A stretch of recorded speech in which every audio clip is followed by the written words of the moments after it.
অনেক ধন্যবাদ সবাইকে এই শুভেচ্ছা দেওয়ার জন্য। যারা এই একটা বৈরী প্রাকৃতিক পরিবেশ তার মধ্যে সকলে উপস্থিত হয়েছে, সেজন্য আপনাদের সবাইকে ধন্যবাদ জানাচ্ছি। আসসালামু আলাইকুম। আজকে আমরা সবাই যেখানে আপনাদের সাথে কথা বলতে পারছি সেই জন্য সত্যি আমি খুব আনন্দিত। আমাদের বিজয়ের মাস ডিসেম্বর, আমাদের মাননীয় প্রধানমন্ত্রী বক্তব্য দিচ্ছে, সবাই একটু শুনুন। বিজয় মাসে আমি আন্তরিক শুভেচ্ছা জানাই সবাইকে। আমরা অল্প বলতে পারি যে আজকে আমরা বিজয় দিবসটা এমন একটা অবস্থা পরিবেশে পালন করছি যেখানে মানুষের কথা বলার অধিকার নাই, ন্যায় বিচার পাওয়ার অধিকার নাই, মৌলিক অধিকার থেকে মানুষ বঞ্চিত। এটাই হচ্ছে সবথেকে দুঃখের। আমাদের মহান নেতা জাতির পিতা বঙ্গবন্ধু শেখ মুজিবুর রহমানের নেতৃত্বে এই দেশ আমরা স্বাধীন করেছি। আমি জাতির পিতা বঙ্গবন্ধু শেখ মুজিবুর রহমানের প্রতি শ্রদ্ধা জানাচ্ছি।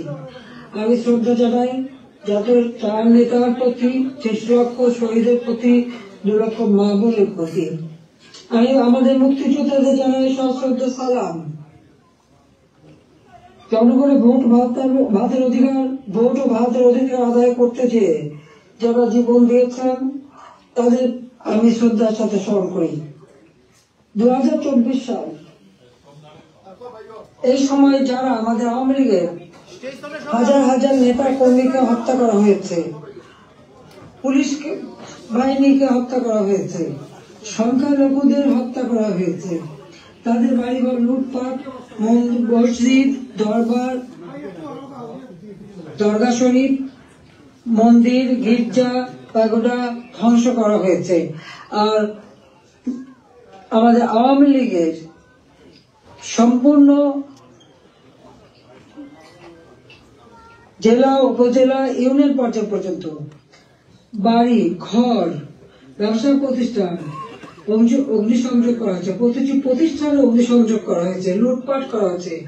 আর এই থানাগুলিতে আগুন দেওয়া হয়েছে, পুড়িয়ে পুলিশ হত্যা করেছে। কাজে বর্তমান যারা শাহাদাত বরণ করেছে, যারা এই ধরনের ঘটনার শিকার হয়েছে, ছাত্র, শিক্ষক, আইনজীবী, সাংবাদিক, বুদ্ধিজীবী এবং আমাদের আওয়ামী লীগের নেতা কর্মী, পুলিশ বাহিনী সহ আনসার, বিডিপি যারা মৃত্যুবরণ করেছে, আমি তাদের সকলের আত্মার মাগফিরাত কামনা করি। পরিবারের প্রতি আমার সমবেদনা জানাই। আমি জাতীয় চার নেতার প্রতি শ্রদ্ধা জানাই। 15 আগস্ট বাঙালির জীবনটা কলঙ্কময় অধ্যায়। সেদিন হারিয়েছে আমি আমার বাবা, মা, ভাই সকলকে। আমার মা বেগম ফজিলাতুন্নেসা, আমার 3 ভাই কামাল জামাল রাসেল, কামাল জামালের নগর পঞ্চবধূ সুলতানা রুজি, আমার একমাত্র চাচা শেখ আবু নাসের, মুক্তিযোদ্ধা আমাদের শেখ ফজলুল হক মনি, তার অন্তঃসত্ত্বা স্ত্রী আব্দুল সানিয়াবাদ, তার 13 বছর মেয়ে বেবি, 4 বছরের নাতি সুকান্ত, 10 বছর ছেলে আরিফ, তার ভ্রাতুষ পুত্র ভাগ্নে সহ 15 আগস্টে যারা শাহাদাত বরণ করেছেন, আমি তাদের আত্মার মাগফিরাত কামনা করি। আমার বাবার মিলিটারি সেক্রেটারি ব্রিগেডিয়ার জাবির উদ্দিন এবং পুলিশ অফিসার সিদ্দিকুর রহমানকে আমি শ্রদ্ধা জানাই। আজকে আমি আপনাদের সাথে কথা বলতে চেয়ে বারবার মনে পড়ছে যে বাংলাদেশের প্রতিটি অর্জনের সাথে আমাদের প্রবাসী বাঙালিদের অবদান রয়েছে। সে আগরতলা ষড়যন্ত্র মামলা থেকে জাতির পিতাকে মুক্ত করা থেকে শুরু করে আমাদের মহান মুক্তিযুদ্ধে, এবং সেই 2007 সালে যখন আমাকে দেশে ফিরতে বাধা দিয়েছিল তখনকার সরকার, সে সময়ও আপনাদের সকলের সহযোগিতা পেয়েছি। আজকেও যখন বাংলাদেশ অত্যন্ত একটা কঠিন সময়ের মধ্য দিয়ে যাচ্ছে, একটা ফ্যাসিস্ট সরকারের অধীনে বাংলাদেশের মানুষের মৌলিক অধিকার, বেঁচে থাকার অধিকার সবই হরণ করা হয়েছে। সারা বাংলাদেশ জ্বলছে, প্রতিটি প্রতিষ্ঠান আগুনে পোড়ানো। সেই অবস্থায়ও প্রবাসীরা আজকে নির্যাতিত নিপীড়িত মানুষের পাশে আছেন। আমি আপনাদের প্রতি জানাই, আন্তরিক ধন্যবাদ জানাই এই চরম দুঃসময় মানুষের পাশে দাঁড়ানোর জন্য। যে বাংলাদেশকে আমরা গড়ে তুলেছিলাম জাতির পিতা স্বপ্নের বাংলাদেশ হিসেবে, ক্ষুধা দারিদ্র্যমুক্ত বাংলাদেশ হিসেবে, অর্থনৈতিকভাবে বাংলাদেশ উন্নত হয়েছিল, কিন্তু আজকে আমরা দেখি যে একে একে সব ধ্বংস করা হয়েছে। আজকে এমন একটা সরকার ক্ষমতায় যাদের হাতে এদেশে 30 লক্ষ মানুষ শহীদ হয়েছে, আমাদের বুদ্ধিজীবীদের হত্যা করা হয়েছে। এই 14 ডিসেম্বর বুদ্ধিজীবী হত্যা দিবস, সেই সময় ওই নিজামী, মুজাহিদ থেকে শুরু করে এরা তো যেমন বিশ্ববিদ্যালয় থেকে শিক্ষক, ইঞ্জিনিয়ার, ডাক্তার সকল বুদ্ধিজীবীদেরকে তুলে নিয়ে যে নির্মমভাবে হত্যা করা হয়। বাংলাদেশকে মেধাশূন্য করার একটা চেষ্টা করা হয়েছিল সেই সময়।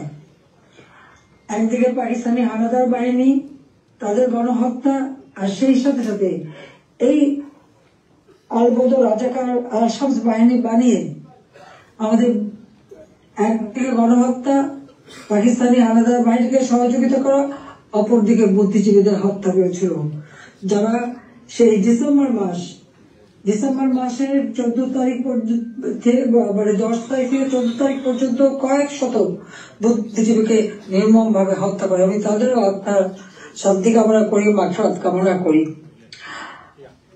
আমরা আওয়ামী লীগ 75 সালের পর 21 বছর পরে আমরা সরকার গঠন করি, জনগণের সেবা করি। 2009-2008 নির্বাচনে আমরা জয়ী হই। সেই নির্বাচনে আওয়ামী লীগ এককভাবে 233টা সিট পায়, আর বিএনপি পেয়েছিল মাত্র 30টা সিট। জনগণের ম্যান্ডেট নিয়ে আমরা সরকার গঠন করে জনগণের কল্যাণে কাজ শুরু করি, যার ফলে এদেশের জনগণ 2014 সালের নির্বাচন, 2018 সালের নির্বাচন এবং 2024 সালের নির্বাচনে স্বতঃস্ফূর্ত ভাবে একটা অবাধ, নিরপেক্ষ, সুষ্ঠু নির্বাচনের মাধ্যমে বাংলাদেশ আওয়ামী লীগকে বারবার ভোট দিয়ে তাদের সেবা করার সুযোগ দিয়েছে। আমি বাংলাদেশের জনগণের প্রতি শ্রদ্ধা জানাচ্ছি। দুর্ভাগ্যের বিষয় হলো 2024 সরকার গঠন করার পর আমরা সব দেশকে এগিয়ে নিয়ে যাচ্ছি। এই বাংলাদেশকে একটা যুদ্ধ বিধ্বস্ত বাংলাদেশ গড়ে তুলে জাতির পিতা বঙ্গবন্ধু শেখ মুজিব উন্নয়ন একটা সর্বোন্নত দেশ হিসেবে প্রতিষ্ঠা করে দিয়েছিলেন, যেটা আন্তর্জাতিকভাবে স্বীকৃত, জাতিসংঘ কর্তৃক স্বীকৃত ছিল। সেই সর্বোন্নত দেশকেই আওয়ামী লীগ সরকার গঠন করার পর 2009 সাল থেকে 24 সাল এই সময়ের মধ্যে, বিশেষ করে 2021 সালে 20 সালে যখন আমরা জাতির পিতা জন্ম শতবার্ষিকী উদযাপন করি, 21 সালে যখন স্বাধীনতা সুবর্ণ জয়ন্তী উদযাপন করি, সেই সময় বাংলাদেশকে আমরা উন্নয়নশীল দেশের মর্যাদায় অধিষ্ঠিত করি। অর্থাৎ যেখানে বাংলাদেশ যেখানে জাতির পিতা বাংলাদেশকে রেখে গিয়েছিলেন, সেই জায়গা থেকে আমরা জাতির পিতার আদর্শ ধারণ করে তার পদাঙ্ক অনুসরণ করে বাংলাদেশকে আমরা উন্নয়নশীল দেশের মর্যাদা এনে দিই, জনগণের মৌলিক চাহিদা পূরণ করি। দারিদ্রের হার 41 ভাগ থেকে 18.7 ভাগে নামিয়ে আনি। হত দরিদ্র যা 25.1 ভাগ ছিল, সেটা আমরা 5.6 ভাগে নামিয়ে আনি। আমাদের লক্ষ্য ছিল বাংলাদেশ সম্পূর্ণভাবে অতি দারিদ্র মুক্ত হবে, আর সেই লক্ষ্য নিয়ে ব্যাপক কর্মসূচি বাস্তবায়ন করি।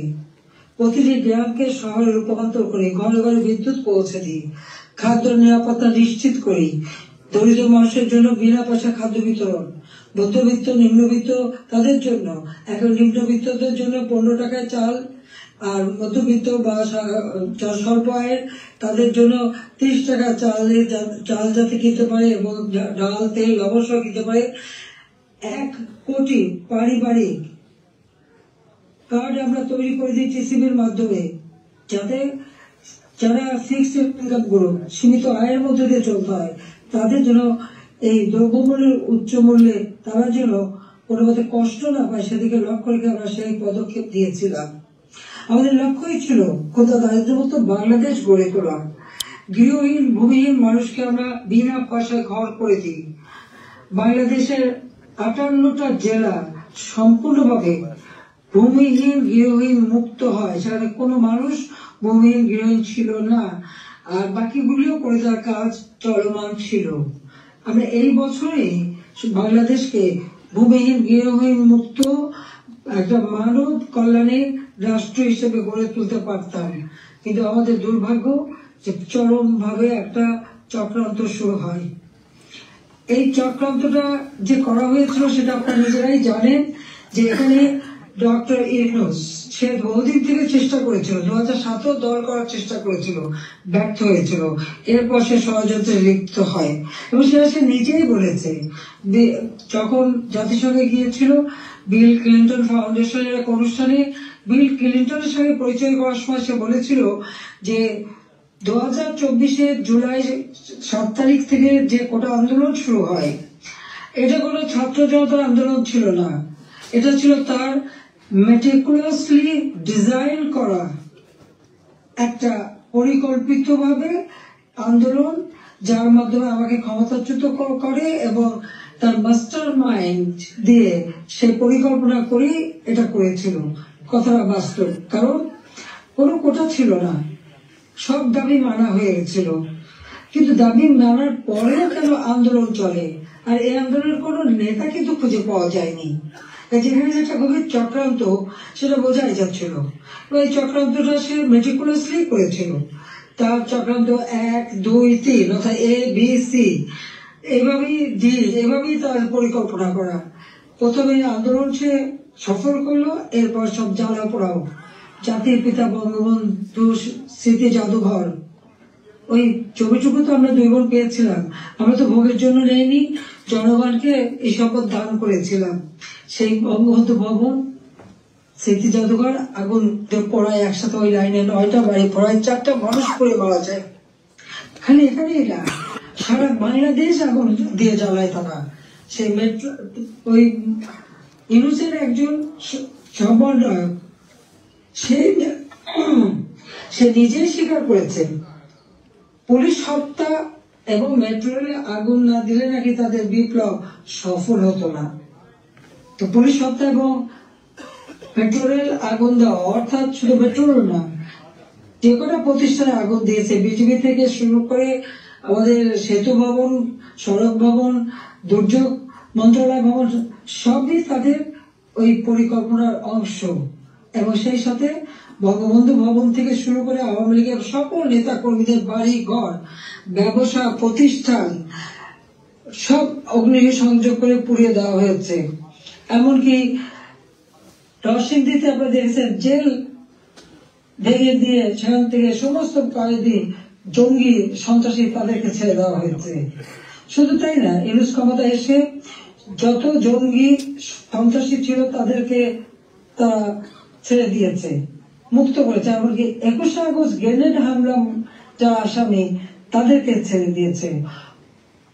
হলিউডিজনে যেখানে জঙ্গি হামলা হয়, আমরা সেই হামলা মোকাবেলা করে সেখানে কিছু মানুষ উদ্ধার করি, কিন্তু অনেক মানুষকে তারা হত্যা করে। সেই অপরাধী জঙ্গি সন্ত্রাসী যাদের বিচার হয়েছিল, সাজাপ্রাপ্ত, তাদেরকেও মুক্ত করে দেয়। মানে এটা কোন ধরনের কাজ আমরা জানি না। আর দেখা যাচ্ছে যে শুধু আগুনে পড়ছে না, বাড়ি ঘর সম্পত্তি লুটপাট করা এবং তারপরে অগ্নিসংযোগ করা, সংসদ ভবনে আক্রমণ, সেখানে ভাঙচুর করা, চিফ জাস্টিস তাকে অপমান করে, লাঠি সোটা দিয়ে তাকে অপমান করে তাকে বদ্ধ থেকে বাধ্য করা, নির্বাচন কমিশন, পাবলিক সার্ভিস কমিশন, মানবাধিকার কমিশন করে এক এক প্রতিষ্ঠান, প্রত্যেকটা প্রতিষ্ঠান ধ্বংস করেছে, সকলকে সেখান থেকে বাধ্য করেছে পদত্যাগ করতে। আওয়ামী লীগের নেতা কর্মী শুধু না, আমাদের যারা বুদ্ধিজীবী সাংবাদিক, 300 সাংবাদিকের একটা ডিটেনশন কার্ড বাতিল, চাকরিচ্যুত, 106 জন সাংবাদিকের বিরুদ্ধে হত্যা মামলা, এখন প্রায় 1700 সাংবাদিক গ্রেপ্তার, বন্দী। আওয়ামী লীগের কয়েক হাজার নেতা কর্মী, প্রায় 4-5 হাজার নেতা কর্মী তাদেরকে হত্যা করেছে, আহত করেছে। পুলিশ 3000-এর মতো পুলিশ পুলিশকে হত্যা করেছে। আনসার 40 জন আনসারের কোনো খবরই নাই, তাদের গুম হয়ে গেছে, তারা বাড়ি ঘরে আসতে পারে না, জানেও না তারা কোথায় আছে। তাদেরকে মেরে তাদেরকে লাশ পর্যন্ত গুম করে দেওয়া হয়েছে। ব্যবসায়ী, সাংবাদিক, সংস্কৃতি কর্মী, পেশাজীবী প্রত্যেকের বিরুদ্ধে মিথ্যা মামলা আর হত্যা মামলা। আমি জানি না পৃথিবীর কোন দেশে এত হত্যা মামলা হয় কিনা।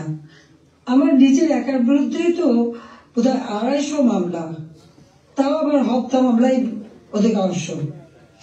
একদিকে হত্যা মামলা দিয়েছে এবং আমাদের যত নেতা কর্মী তাদেরকে গ্রেপ্তার করেছে। গ্রেপ্তার করবার পর যখন কোর্টে নেয়, তাদের উপর হামলা করা হয়। এটা তো পৃথিবীতে আমরা কোনোদিন দেখিনি। আপনারা জানেন যে এমনকি একজন সাধু চিন্ময় কৃষ্ণ দাস, তাকে গ্রেপ্তার করা হলো, কিন্তু তার পক্ষে আইনজীবী দাঁড়াতে পারবে না। এটা কোন ধরনের বিচার যে একজন আসামির পক্ষে আইনজীবী দাঁড়াতে পারবে না? যদি কোনো আসামি আইনজীবী না দিতে পারে তো এটা সরকারের দায়িত্ব আইনজীবী নিয়োগ দিয়ে দেওয়া, ন্যায় বিচারের স্বার্থে। বাংলাদেশে ন্যায় বিচার নাই, এবং তার পক্ষে দাঁড়ালো কেন? সেই জন্য আইনজীবী পিটিয়ে হত্যা করা। এবং তাদের এবারে আমরা একটা অদ্ভুত ব্যাপার দেখি যে মানুষকে পিটিয়ে হত্যা করা। মানুষ কেন? অবলা পশুও রেহাই পায় না। আওয়ামী লীগ নেতার বাড়িতে তাকে পায়নি বলে তার বাড়ির পালা গরু, সেই গরুকেও তারা কিভাবে পিটিয়ে হত্যা করেছে এই জামাত, শিবির এবং আমাদের ইউনূস সাহেবের মানে সন্ত্রাসী ক্যাডাররা, সেটা নিশ্চয়ই আপনারা ভিডিওতে দেখেছেন।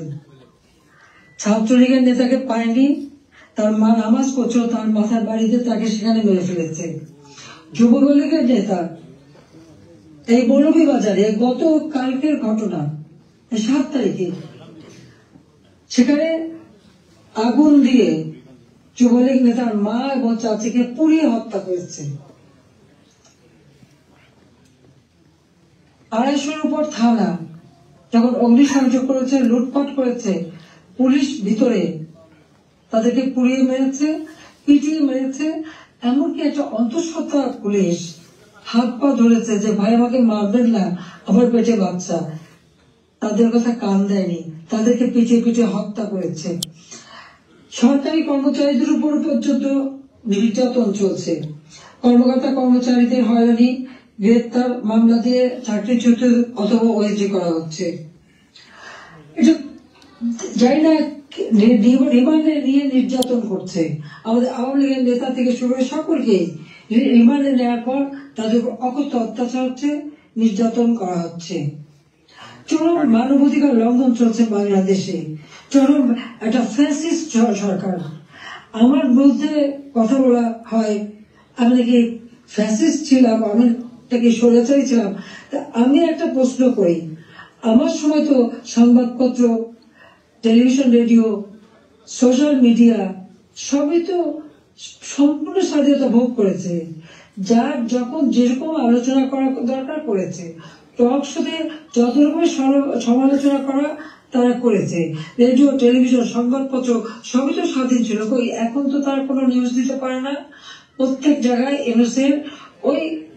ইউনূস তো নিজেই একটা মাস্টার মাইন্ড খুনি, তার এজেন্ট সব জায়গায় আছে।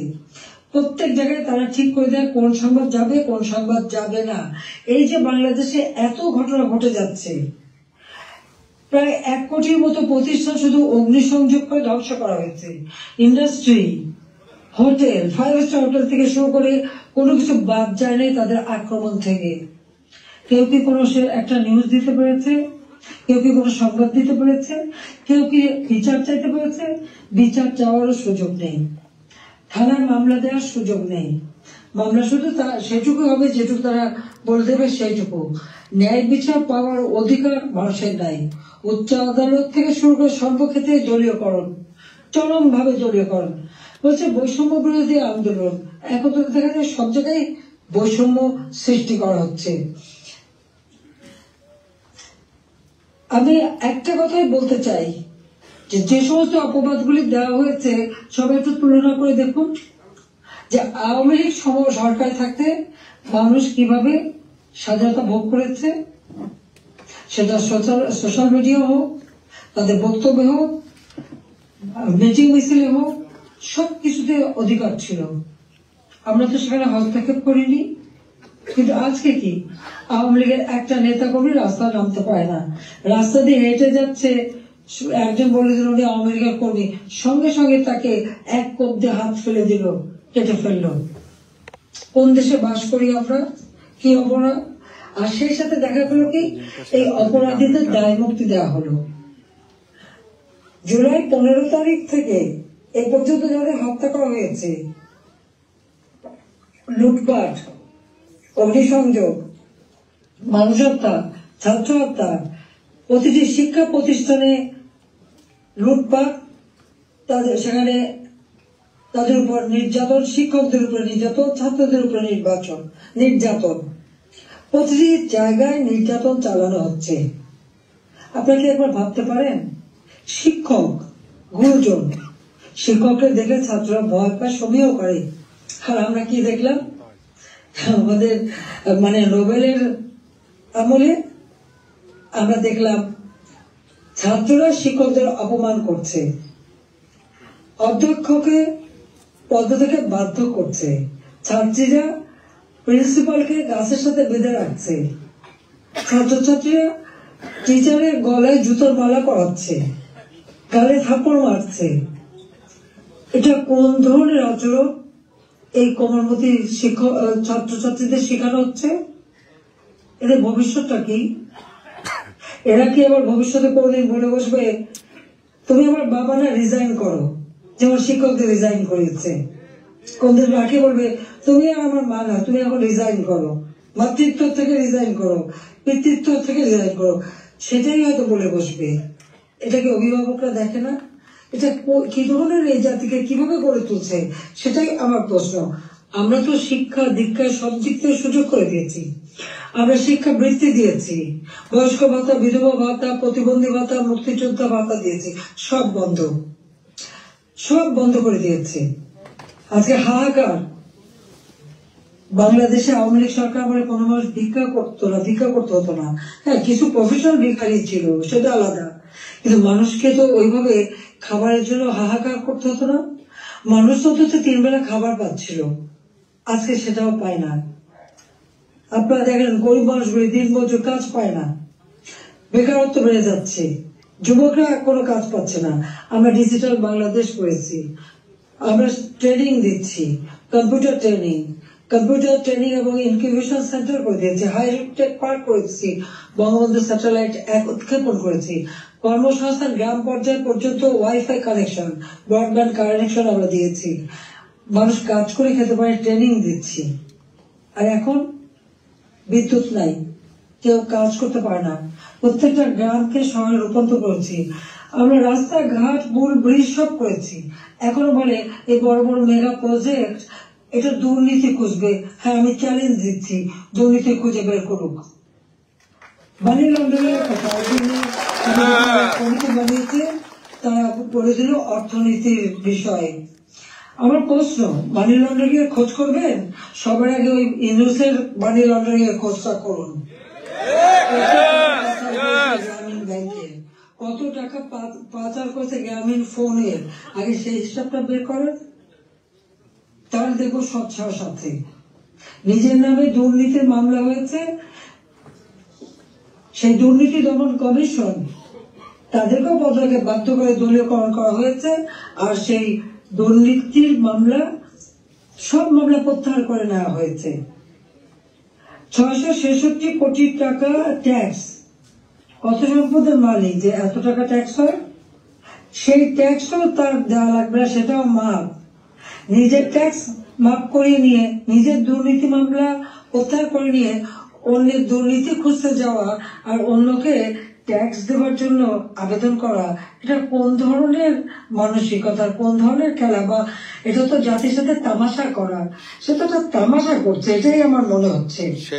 আজকে বিচার নেই, মানুষ ন্যায় বিচার থেকে বঞ্চিত, আজকে মানুষের পেটে খাবার নেই, আজকে চারিদিকে হাহাকার, মানুষের কথা বলার অধিকার নেই, রাজনীতি করার অধিকার নেই। আমাদের আওয়ামী লীগ কোন অপরাধটা করেছে? বাংলাদেশের মানুষের যতটুকু অর্জন আওয়ামী লীগের হাত দিয়ে, সেই বাংলা ভাষায় কথা বলার অধিকার থেকে শুরু করে স্বাধীনতা অর্জন, বিজয় অর্জন, এই 16ই ডিসেম্বর আমাদের বিজয় দিবস, এই বিজয় অর্জন সবই আওয়ামী লীগের হাত ধরে। বাংলাদেশে কে একটা যুদ্ধ বিধ্বস্ত দেশ, একটি প্রদেশকে রাষ্ট্রে উন্নীত করা, এটাও আওয়ামী লীগের দ্বারা। সর্বোন্নত দেশ থেকে আজকে উন্নয়নশীল দেশের মর্যাদা, এটাও তো আওয়ামী লীগ অর্জন করে দিয়েছে। প্রবাসী যারা আছেন, আওয়ামী লীগ সরকার আগে আপনারা প্রবাসে ছিলেন, বাংলাদেশ কোথায় ছিল? সেই সময় আপনারা মানুষের কাছে গেলে কিভাবে, মানুষ তো করুণার চোখে দেখতো। জাতিপিতা বলেছিলেন ভিক্ষুক জাতির কোনো ইজ্জত থাকে না, তাহলে ভিক্ষুক জাতি হতে চায়নি, আত্মমর্যাদাশীল জাতি হিসেবে বাংলাদেশকে করতে চেয়েছিলাম, আর সেভাবে গড়েছিলাম। আপনারা নিজে একবার চিন্তা করে দেখেন, আমি সরকারে থাকতে বাংলাদেশ শুনলে পৃথিবী কি বলতো? পৃথিবী বলতো বাংলাদেশ উন্নয়নশীল দেশ, বাংলাদেশ একটা উন্নয়নের মডেল, বাংলাদেশের উন্নয়ন একটা বিস্ময়। বাংলাদেশের মানুষ যেখানে যেত মর্যাদা পেত।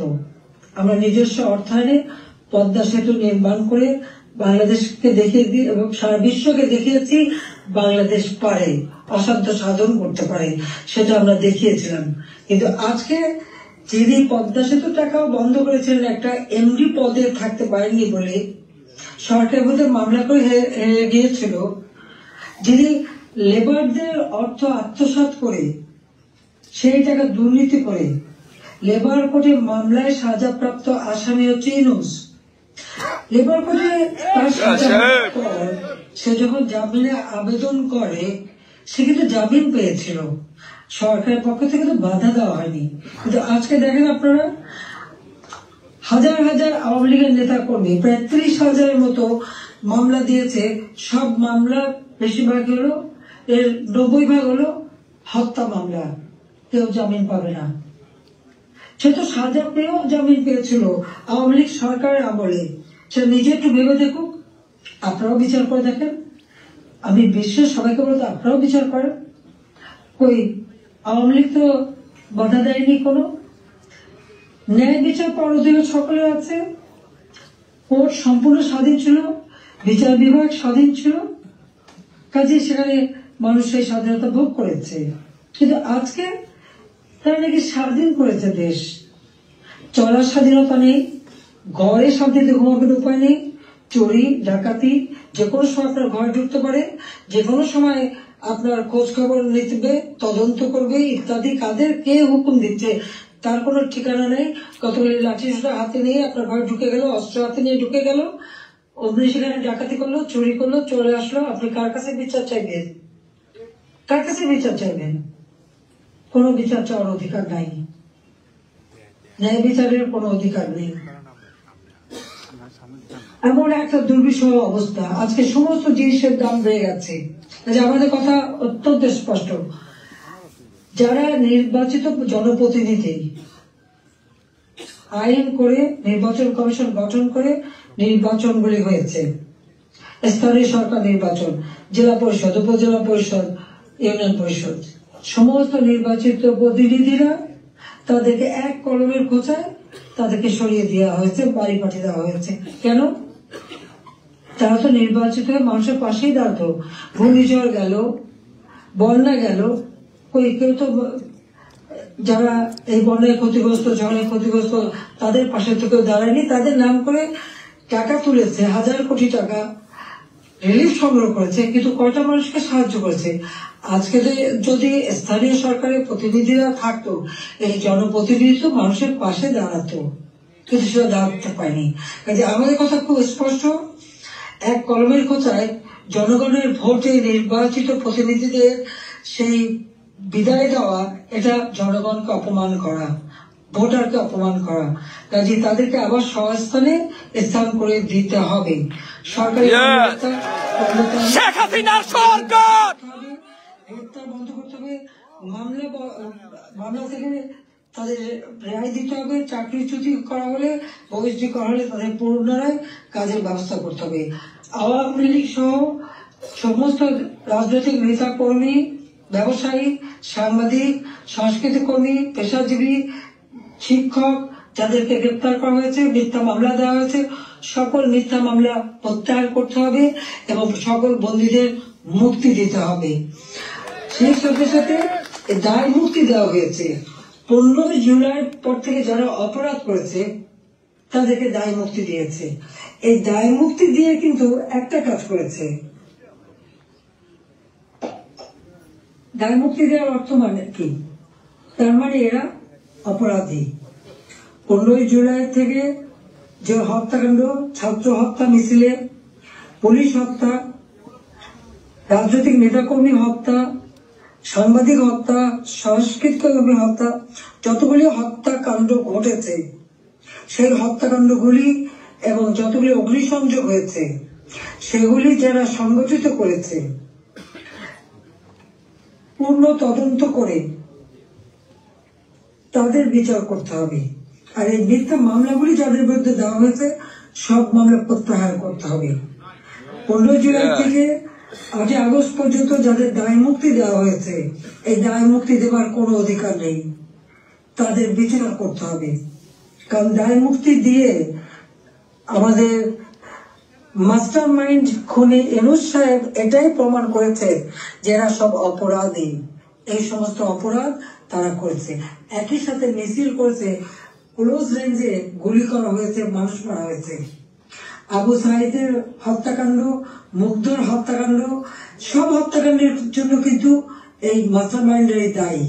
কারণ তারাই এই হত্যাকাণ্ড ঘটিয়েছিল, কারণ লাশ ফেলো সরকার পড়ে যাবে। হ্যাঁ, আমি যদি আরো শক্তি প্রয়োগ করতাম অনেক লাশ পড়তো, আমি সরে আসতাম না। কিন্তু আমি তো লাশের উপরে লাশ ফেলতে চাইনি, আমি তো চাইনি মানুষ আরো জীবন দিক। কারণ আমি তো স্পষ্ট দেখতে পাচ্ছি যে পরিকল্পিতভাবে হত্যা হচ্ছে, পুলিশকে খামাখা দোষারোপ দিচ্ছে, পুলিশকে তো রাবার বুলেট ব্যবহার করছে এবং যখন পুলিশকে মেরে ঝুলানো হয়েছে তখন তারা তাদের জীবন বাঁচাতে চেষ্টা করেছে। এটা কিন্তু একটা ইউনিভার্সাল সিস্টেম, এটা বিশ্বব্যাপী আছে, তাদেরও আত্মরক্ষার সুযোগ আছে। কিন্তু যারা এভাবে পিটিয়ে পিটিয়ে হত্যা করলো, যারা আগুন জ্বালিয়ে দিয়ে পুড়িয়ে হত্যা করলো, তাদের বিচার কেন হবে না? যারা ঘরে ঘরে যে লুটপাট করলো, আগুন দিল, এমপি হোস্টেল, সংসদ ভবন, সেগুলি যারা ভাঙচুর করেছে, প্রত্যেকটা এমপির হোস্টেলের রুম তারা লুটপাট করেছে, তালা ভেঙে ভেঙে। প্রথমে চুরি করেছে, লুটপাট করেছে, ছাত্র নামধারী, তারপরে সেখান থেকে পরে পুলিশে দিয়েছে। প্রত্যেকটা বাড়ি বাড়ি যে হামলা, লুটপাট। আমাদের তো কিছুই নেই, গণভবন লুটপাট, আমি তো গণভবন ছেড়ে দিয়ে আসছি। আমরা দেখলাম ইউনূস সাহেব নিজেই তার সমন্বয়কদের নিয়ে চলে গেছেন গণভবনে, কাজে লুটপাটের কিছু ভাগ বটরা নেওয়ার জন্য। উনিও সেই লুটপাট করেছেন। কাজে লুটেরা এখন দেশ লুট করছে। শেয়ার মার্কেটের লক্ষ কোটি টাকা পাচার হয়ে গেল, কোথায় গেল টাকা? ব্যাংকগুলি এক এক করে সব বসে যাচ্ছে। কেন? অর্থনীতিকে এভাবে কেন ধ্বংস করলো? যেখানে মাথা পিছু আয় আমরা বাড়িয়েছিলাম, আমরা আজকে আন্তর্জাতিকভাবে স্বীকৃত যে বাংলাদেশ উন্নত হচ্ছে, 35তম অর্থনীতির দেশ। আমাদের লক্ষ্য ছিল আমরা প্রকৃতপক্ষে 25তম আমরা করে ফেলেছিলাম। আমরা আরো উন্নত করতাম। 26 সালের মধ্যে বাংলাদেশ আরো এগিয়ে যেত। 41 সালের মধ্যে বাংলাদেশকে আমরা একটা আধুনিক স্মার্ট বাংলাদেশ গড়ে তুলব, সেই লক্ষ্য নিয়ে আমরা কাজ করছিলাম। কেন বাংলাদেশকে এই বাংলাদেশের অগ্রযাত্রা ব্যাহত করা হলো, সেই জবাব এই খুনি ইউনূস, ফ্যাসিবাদ, স্বৈরাচার তাকে দিতে হবে। সেই জবাব তাকে দিতে হবে, তার ওই মাস্টার মাইন্ড এবং তার সমন্বয়কদের দিতে হবে, তার উপদেষ্টাদের দিতে হবে। হাসিনার বিচার করে কি বিচার করবে? আমি তো কি অন্যায় করেছি? গরিবের পেটে ভাত দিয়েছি, এটা অন্যায়? দারিদ্র মুক্ত করেছি, এটা অন্যায়? জনগণকে কথা বলার সুযোগ দিয়েছি, ভোটের অধিকার ফিরিয়ে দিয়েছি, হত্যাকুশ ষড়যন্ত্র রাজনীতি বন্ধ করেছি, এইগুলি আমার অন্যায়? আমার হাত দিয়ে তো কোনো খুন হয়নি। আমি তো মানুষের জীবন দিতে আসিনি, আমি মানুষের জীবন দিয়েছি, জীবন উন্নত করেছি। যারা জীবন নিয়েছে, যারা হত্যাকাণ্ডের সঙ্গে জড়িত, তাদের বিচার হবে। এবং সংবিধানের ৭ম অনুচ্ছেদে খ অনুযায়ী কেউ যদি অবৈধভাবে ক্ষমতা দখল করে তার বিচার হয়। জনপ্রতিনিধির কাছে ক্ষমতা হস্তান্তর করতে পারে। আমি তো সেই সুযোগ পাইনি। আমি সরে এসেছিলাম যেন লাশের উপর লাশ না পড়ে, সেই জন্য দুর্ভাগ্যের বিষয় যে থামেনি। একদিন ইনশাআল্লাহ সেই দিন আসবে, এই খুনিদের বিচার একদিন বাংলা মাটিতে হবেই হবে, সেটা আমরা করবো। যেমন যুদ্ধ অপরাধীদের বিচার করেছি, 15 আগস্টের হত্যাকারীদের বিচার করেছি। আমি জানি এই যুদ্ধ অপরাধীদের বিচার করেছি বলে আমার বিরুদ্ধে মামলা, এবং আইসিটিতে ওই আন্তর্জাতিক যে ট্রাইব্যুনাল আমরা করেছিলাম যুদ্ধ অপরাধীদের বিচার করতে, আজকে সেই কোর্ট করে সেখানে আমার মামলা হবে, সেখানে আমার বিচার হবে। কেন? সেই সময় যুদ্ধ অপরাধীদের যে ডিফেন্সে ছিল তাকেই করেছে চিফ প্রসিকিউটর এই আইসিটি। আর জামাতের একটা দল হয়েছিল এবি পার্টি, সেই পার্টির যে একজন প্রেসিডেন্ট ছিল সে হয়ে গিয়েছে এই আইসিটি চেয়ারম্যান। তো সেখানে ন্যায় বিচার কি করে হবে? আর এটা কিভাবে করে? এটাও তো একটা বিচারের একটা নর্মস, তাতে পড়ে না। কিন্তু গায়ের জোরে সব করবে তারা, কারণ তাদের হাতে অস্ত্র আছে, লাঠি আছে, পেট্রোল বাহিনী আছে, সন্ত্রাস বাহিনী আছে, সেটা দিয়ে তারা এই বিচার করতে চায়। এটাই তারা করবে, এটাই তাদের লক্ষ্য। যাক, আমি অনেক সময় নিলাম, আপনারা ধৈর্য ধরে আমার বক্তব্য শুনেছেন, আমি আপনাদেরকে আন্তরিক ধন্যবাদ জানাই। ইনশাআল্লাহ এই বিজয়ের মাস আমাদের, এই অন্ধকার কেটে যাবে, নতুন সূর্য উদিত হবে।